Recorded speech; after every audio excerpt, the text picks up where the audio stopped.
What's up, everybody, and welcome back to Fireside Giants. I'm your host, Anthony Rivardo, joined by my co-host, Alex Wilson.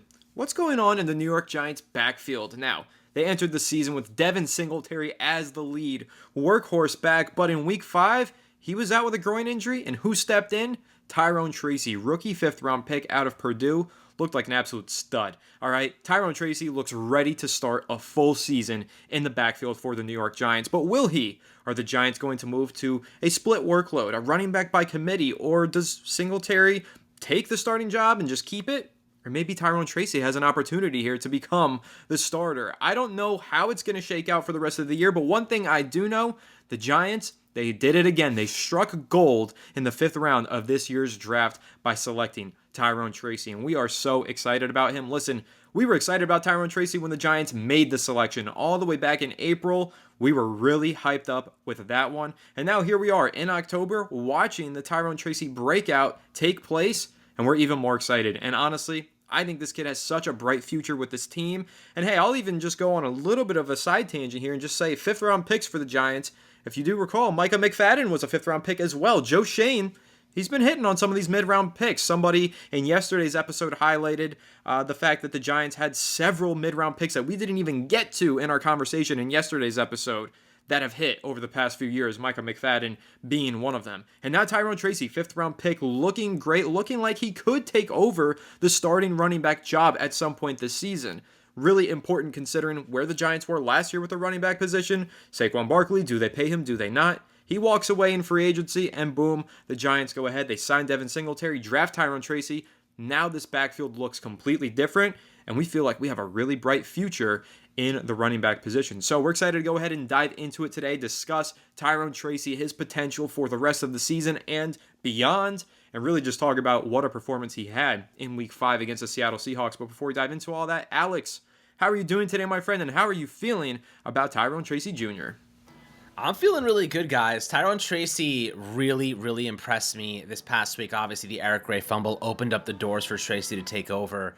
But before we dive into Tyrone Tracy, really kind of detail what made him so good this past week, I want to give you a quick shout out from our sponsor, BetUS. Tonight, I'm taking the 49ers over the Seahawks, -3.5 at -115. I'm putting a 50 spot on it. I'm going to make $44 about that, and I think it's a pretty damn good bet if you ask me. The 49ers, I think after what the Giants did to the Seahawks, the 49ers can absolutely beat the brakes off of them. Their defense is horrible, the Seahawks that is, and the Niners have enough offensive weapons to absolutely torch them. So if you want the quickest payouts, fastest money in your account, BetUS is the way to go. 150% match on your first deposit, 125% match on your next 2 deposits up to $2K. Use the code YouTube150 and you can get all these awesome benefits. But guys, looking at Tyrone Tracy, the one thing he said after this game, by the way, was that he didn't think, or people didn't think, that he could run inside zone, right? He didn't have a lot of experience at the running back position, and that's kind of where the Giants saw him and said, low tread on his tires, he's a little bit older for a rookie, but he doesn't have that many carries, transitioned to wide receiver, to running back.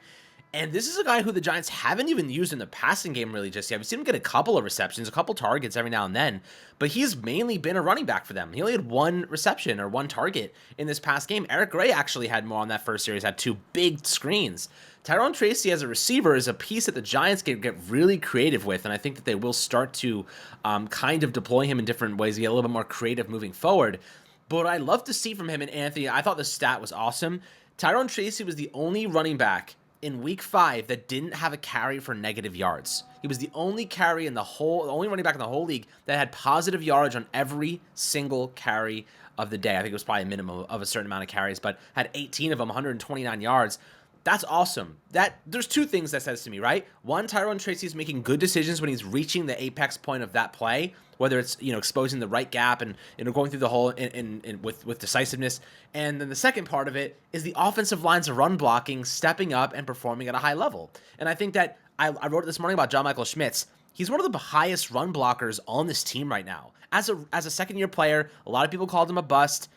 I thought it was pretty awesome to see JMS kind of step up and put together a really good game in run blocking. By the way, he's only given up 2 pressures over the last 2 games combined. He's also one of our best pass protectors. So that IQ, that kind of chemistry and synergy he's getting, it's great to see that he's starting to take those big developmental leaps, like not just small ones. These are major developmental leaps for John Michael Schmitz. So a little shout out to him.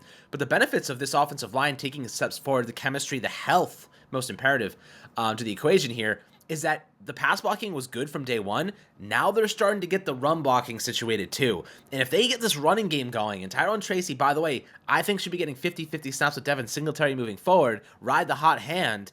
I'm of the opinion. Look, Singletary's getting $9 million guaranteed. After this year, they can really cut him. They don't have that much dead money if they want to go in that direction. I think they end up keeping him. They want a veteran back there at a cheap cost. But Tyrone Tracy's making next to nothing, right? Still developing, really solid young player. He can expose the gaps. He can run inside zone. We saw him bounce it outside on a couple of occasions. He had 3.76 yards after contact in this game, which was the best of his season so far and one of the best in week 5. Anthony, looking at Tyrone Tracy, what you saw from him, why do you think he could be a starter moving forward in the future? If not, already start splitting reps with Singletary. I think he's earned the right, to be quite honest with you. I think he has as well. Listen, we had a lot of conversations throughout the offseason about the Giants potentially running this running back by committee approach to the backfield. And through the first 5 weeks of the season, or at least the first 4 weeks, we didn't really see that. Because Devin Singletary very much was the workhorse back. He was getting the bulk of the carries, and it was very seldom that we saw Tyrone Tracy or Eric Gray get into the lineup and make some plays. But in week 5, the Giants had to pivot. Singletary was out of the lineup. He was dealing with that groin injury, and they said, okay, now we're going committee approach. But it's not going to be Singletary in there since he's out. It's going to be Tyrone Tracy and Eric Gray. We're going to use them, give them an even workload, and see whoever is running better, that's the hot hand. That's who we roll with for the rest of the game. And that's exactly what they did. And it ended up being Tyrone Tracy as the hot hand. And they ended up running him. I will say, one clarification. I think Eric Gray scored a touchdown on that play on the first drive of the game. That ball to me looked like it crossed the plane. And then it got ripped out of his hands. And then the Seahawks scored a touchdown. I don't think that touchdown should have stood. That was very strange to me. I think there are a couple of clear angles where we saw the ball break the plane. And I do feel bad for Eric Gray because he was playing some good football prior to that fumble. He was running hard. He had a couple of great screen passes for first downs. And then he did plunge and seemingly get into the end zone. But they didn't call it a touchdown. The ball went the other way. 6 points for the Seahawks. We know that. I just wanted to throw that out there. That to me looked like a touchdown. And I do in some ways feel bad for Eric Gray because maybe it could have been the Eric Gray breakout game. Instead, it ended up being the Tyrone Tracy breakout game due to what to me was a bad call by the referees. But nevertheless, Tyrone Tracy demonstrated his talent and he looked like a really solid running back. And you ask me what stood out from him, Alex. I will tell you, decisiveness. The guy got the ball, he picked a hole, and he hit it really hard. And that's why he didn't have any runs go for negative yardage, because he was so decisive with the ball in his hands. He had poise, he had patience in the backfield, and when he saw that crease, he saw that opening, he got skinny, he got through, and he picked up yardage. That guy was playing out of his mind in many ways. And I will also read you this quote, Alex, from Tyrone Tracy, because I just really liked it. It was post-game. He said his phone was blowing up with texts, and he had like 4,000 new followers, smiles, and ads. Quote, I really just wanted to talk to my girlfriend, my mom, and dad. Just happy. Celebrated with my guys. End quote. I love Tyrone Tracy. What a wholesome little guy.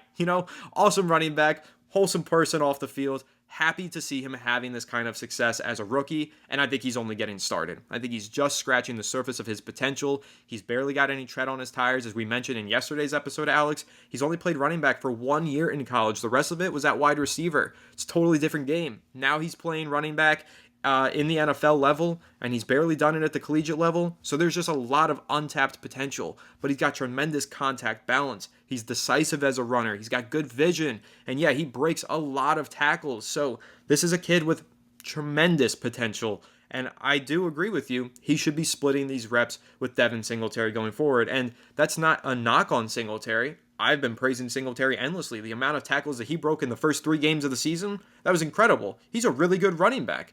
But if you can have 2 dynamic weapons in the backfield, what's that going to do? That's going to keep both of them with fresh legs. You've got Singletary going out there for a few plays, grinding it out, picking up a bunch of yardage. All right, next drive, Tyrone Tracy's in.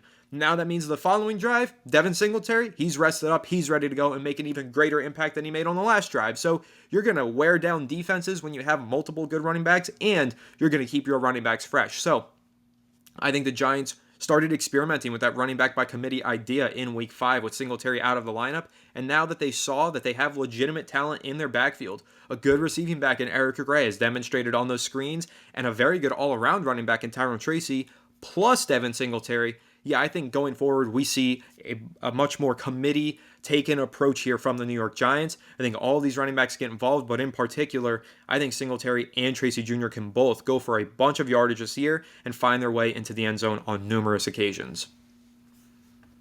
I mean, absolutely. This is a situation where the Giants, if they get this right, they can have a dual, like a two-headed monster here with Singletary and with Tyrone Tracy. Look, I know they were kind of using Tracy as like this third down back at times, but he proved all I need to see. I mean, look, the Seattle's defense is not great, but they have Leonard Williams, and he was completely outmatched in this game against our interior offensive linemen. And I personally, I mean, going up against the Cincinnati Bengals, who teams have been putting up points against every single week, this is a game where the Giants need to do exactly what they did against Seattle. Take what the defense is giving them, run the football, maintain time of possession. I think they almost doubled Seattle's time of possession in this game.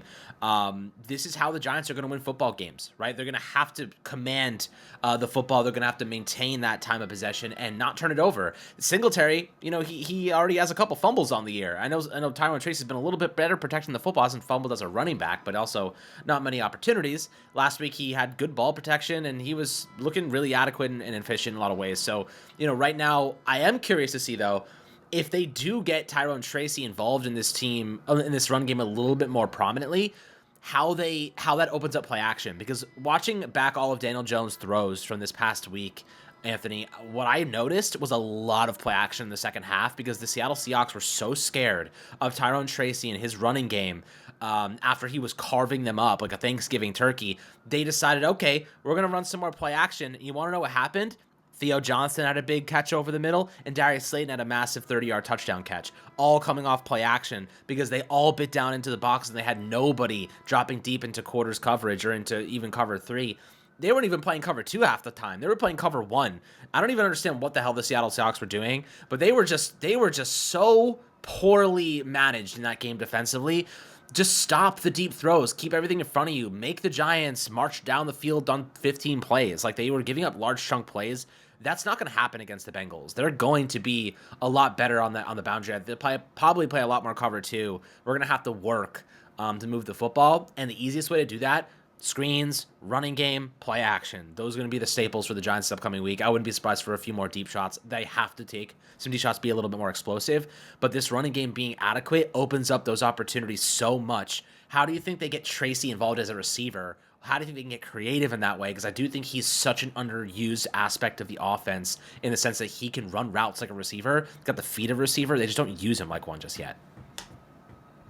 Yeah, they don't use him like one just yet, but, we have these conversations quite often about rookies, Alex, and I always say it's piece by piece. You have to add layers to their skill set. He might have the ability to do multiple things, but how much are you going to put onto the plate of one rookie? How much can he possibly eat in one outing, So you're going to give him a little bit of a workload here in the running game. And then maybe 2 weeks later, once it seems like he's really become efficient in that regard, okay, now you start to work in a little bit of these receiving attempts for him. And then after 2 weeks, okay, now you make that a focal point in his usage. It's just piece by piece, layer by layer with these rookies. And the Giants have done a very good job, in my opinion, being patient with these guys. I mean, if you look at the way that they've handled the development of some of their youngsters over the past couple of years, I think Deonte Banks is a good example. They've tried to work him in through the defensive scheme. I was actually looking at a few stats earlier today, Alex, that showed the usage week by week in terms of the coverage that the Giants were using. In week 1, 2, and 3, they were up over 50% man coverage in those weeks,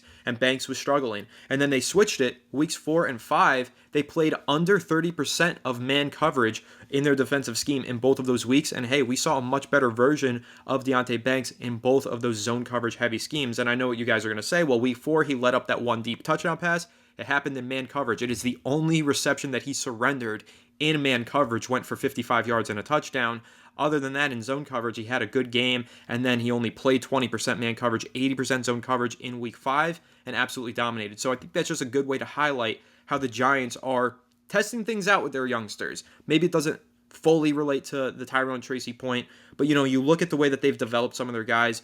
They put them in the lineup. They test what works, what doesn't. Okay, that's a failed experiment. Let's pivot. And that's a really important thing that this Giants coaching staff has been able to make adjustments over the course of a few weeks. Pivot. Okay, that scheme's not working. Let's alter this. Let's go this direction, right? And I think we've seen that numerous times. We saw that breakout game from Wan'Dale Robinson in his rookie season against the Detroit Lions when he went for over 100 yards. A lot of his targets were downfield, and he was not necessarily having the greatest completion rate. So then we go through a few more weeks. He finally gets back in the lineup. It's all short yardage stuff, run after the catch opportunities, and boom, now he's really defined his role as this underneath slot receiver who makes yards after the catch. And again, with Micah McFadden, he started out as being just this blitzing off-ball linebacker who was maybe line up on the edge sometimes. Now he's become a gap shooting inside run defender. So layer by layer, piece by piece, the Giants have been making adjustments in order to develop their young players. And I don't think it'll be any different for Tyrone Tracy. I mean, you could even say that they've been doing that with Eric Gray. They started him out on special teams. He's had his fumble problems over there. A lot of people are not crazy about the fact that he did start out on special teams. But nevertheless, that was a clever way to get him experience with the ball in his hands, with a bunch of defenders running at him, and getting him experience just being a ball carrier.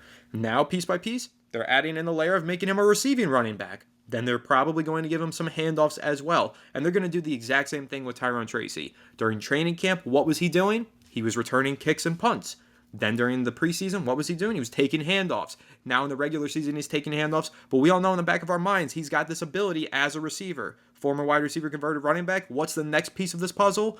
Once he gets comfortable as a runner between those tackles, feels good in any running scheme, then they throw him out there and they give him some receiving reps. So again, just kind of giving a few examples there, piece by piece, layer by layer. That's how the Giants like to develop these guys. So maybe we don't see him get involved as a receiver next week, maybe not even the week following. But by the end of the season, yeah, he'll be taking some screen passes. He'll be running some angle and choice routes out of the backfield. But you have to keep in mind, a lot of that stuff is easier to do in college than it is in the NFL, because when you're running back running out of the backfield and you're trying to make a cut or read the way the linebacker is going to go and then make a choice option route based on what you see from the linebacker, in college, much easier to read that linebacker. In the NFL, not as easy. So it's going to take time. But again, game by game, piece by piece, layer by layer, eventually we're going to see Tyrone Tracy make an impact in that regard. And once he starts to get all of these skill sets down, this is why we really liked this draft selection, Alex. He has the experience as a receiver. He has the experience as a run blocker, or as a running back, rather,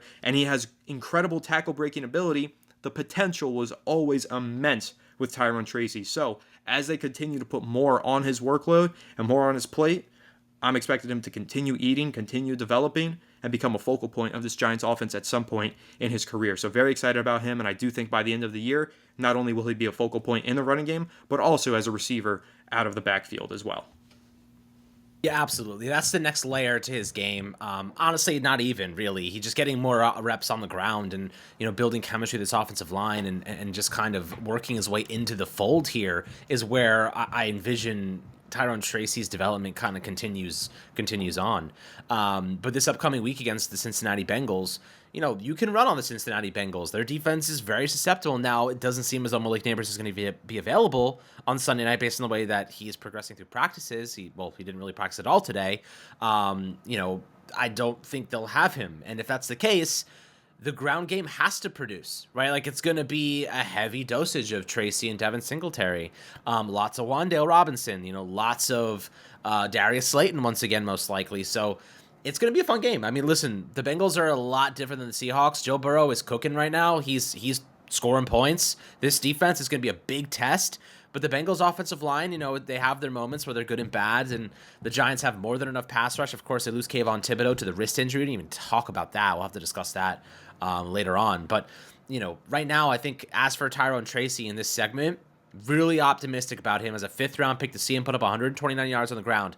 That's rare. Like, you don't see fifth-round rookies put up 129 rushing yards in their fifth game of the year, ever, right? That's not usual. So this is a really good sign. We talked about the rookies yesterday in depth and really how they're growing and developing, what it means to the foundation of this long-term project.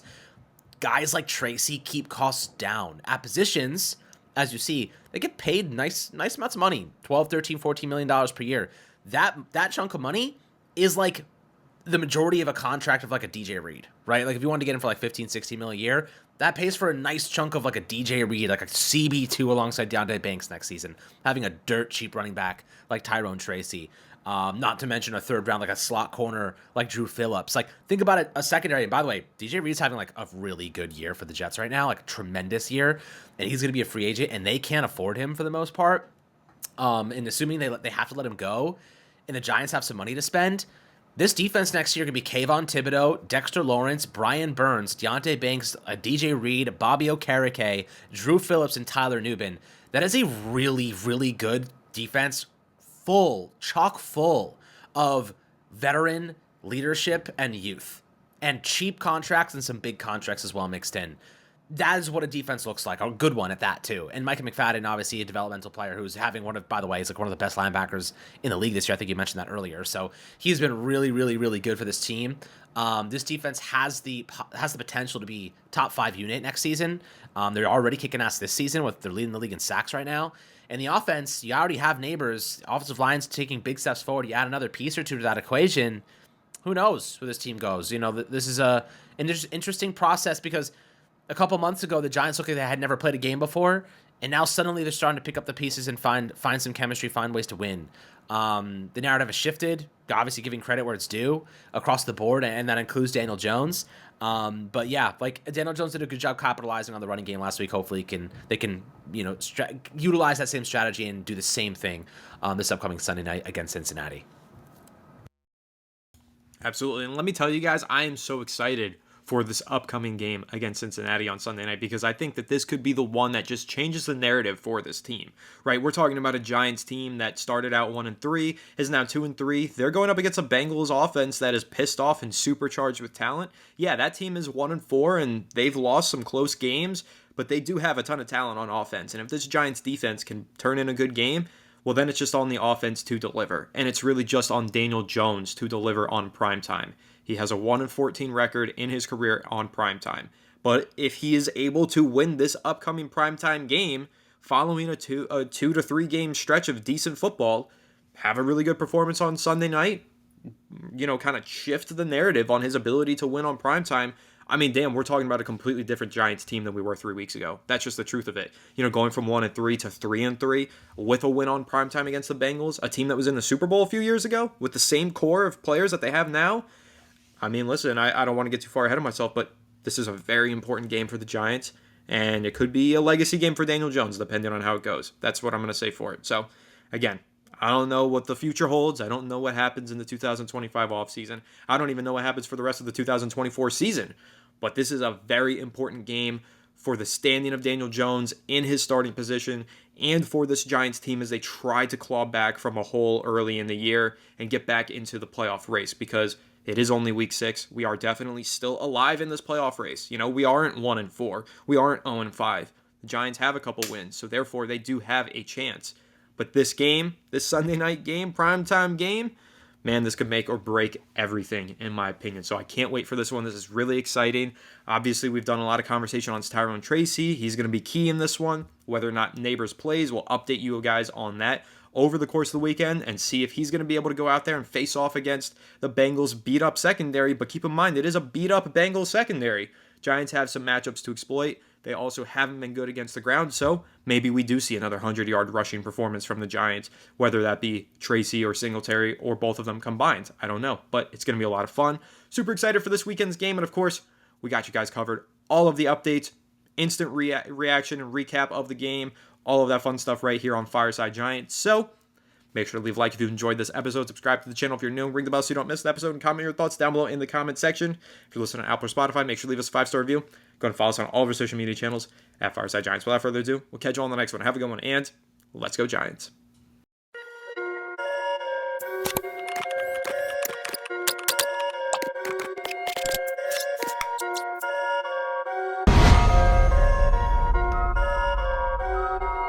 Perfect.